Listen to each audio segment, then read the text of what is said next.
Hi friends, welcome back. ನೀವೊಂದು ಯೋಚನೆ ಮಾಡಿದ್ದೀರಾ, ಪಾಕಿಸ್ತಾನ್ ಟೀಮ್ ಅಸ್ತಿತ್ವದಲ್ಲೇ ಇಲ್ಲ, ಮತ್ತೆ ಜನ ಯಾವುದನ್ನು ನೋಡಿ ನಗಾಡ್ತಾರೆ? ಹೆಂಗಂದ್ರೆ ಸರ್ಕಸ್ ಅಲ್ಲಿ ಜೋಕರ್ ನಗಾಡ್ತಾನೆ ಎಲ್ರಿಗೂ, ಪಾಕಿಸ್ತಾನ್ ಟೀಮ್ ಕೂಡ ಮಾಡಿದಾನೆ ಭಗವಂತ. ಅಂದ್ರೆ ಜನ ನೋಡಿ ನಗಾಡ್ಲಿ ಅಂತ. ಇವ್ರು ಏನೋ ಮಾಡ್ತಾರ, ಆದ್ರೆ ಅದೇನೋ ಆಗೋತಿದೆ. ಎಕ್ಸಾಂಪಲ್ ಏಷ್ಯಾ ಕಪ್ ತಗೊಳ್ಳಿ.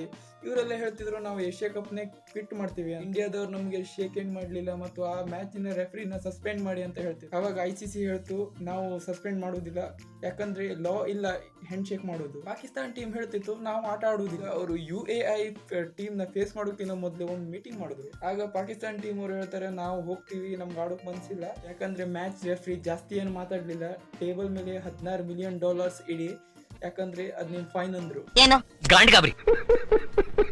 ಆದ್ರೆ ಇವ್ರು ನೋಡಿದ್ರೆ ಬಿಕಾರಿಸ್ತಾನ. $16 ಮಿಲಿಯನ್ ಎಷ್ಟಾಗ್ತಿದ್ ಕ್ಯಾಲ್ಕುಲೇಟ್ ಮಾಡ್ಲಿಕ್ಕೆ 2 ತಾಸು ಹೋಗ್ತಿದ್ರು.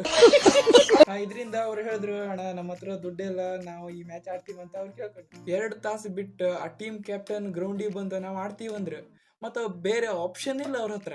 ಆದ್ರೆ ಅದೇ ರೆಫ್ರಿ ಇಂಡಿಯನ್ ಜೊತೆ ಆಡ್ಬೇಕಾರಿದ್ದ ರೆಫ್ರಿ. ನೀವು ಯೋಚನೆ ಮಾಡಿ, ಇವ್ರು ಏನ್ ಹೇಳ್ತಾರ ಅದು ಮಾಡೋದಿಲ್ಲ, ದುಡ್ಡು ಇಲ್ಲ ಇವ್ರ. ಕ್ರಿಕೆಟ್ ಅಲ್ಲಿ ಹೇಳ್ಬೇಕಂದ್ರೆ ನಿಮ್ಗೆ ಆಡೋಕೆ ಬರುದಿಲ್ಲ.